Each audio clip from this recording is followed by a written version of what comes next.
திருவாரூர் மாவட்டம் திருநெல்லிக்கா அருள்மிகு திருநெல்லிவனேஸ்வரர் திருக்கோவில் தேவார பாடல் பெற்ற 117வது திருத்தலம். தேவலோகத்தில் உள்ள கற்பகம், பாரிஜாதகம், சந்தானம், மரிச்சந்தனம், மந்தாரம் ஆகிய 5 மரங்களும் வேண்டியதை தரக்கூடிய ஆற்றல் பெற்றவை. இதனால் இம்மரங்களுக்கு மிகுந்த கர்வம் உண்டானது. அதனால் ஒரு முறை தேவலோகம் வந்த துர்வாச முனிவரை மதிக்காததால் அவர் கோபம் கொண்டு, நீங்கள் பூமியில் புளிக்கும் கனிகளை கொண்ட நெல்லி மரங்களாக மாறுங்கள் என்று சாபமிட்டார். அவ்வாறே ஆகின. அந்த 5 மரங்களும் சாப விமோசனமடைந்து மீண்டும் தேவலோகம் செல்லவும், நெல்லி மரத்தின் அருமையை பூலோகத்தில் அறிந்து கொள்ளவும் ஈசன் அந்த நெல்லி மரத்தின் அடியில் சுயம்புலிங்கமாய் தோன்றினார்.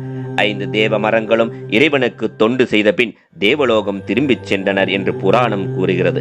இதனால் இங்கு தோன்றிய மூலவர் நெல்லிவனேஸ்வரர் என அழைக்கப்படுகிறார். திருவாரூரில் வாழ்ந்த சிவபக்தர் ஒருவர் இந்த நெல்லிவனத்தில் இருந்த இறைவனை தரிசித்தார். அப்போது அங்கு கொடிய மிருகங்கள் அனைத்தும் ஒற்றுமையாய் இருப்பதையும், தேவகணங்கள் நாள்தோறும் வந்து தரிசித்துவிட்டு பொழுது விடுவதற்குள் முன் சென்று விடுவதையும் பார்த்து சோழ மன்னனிடம் தெரிவித்தார்.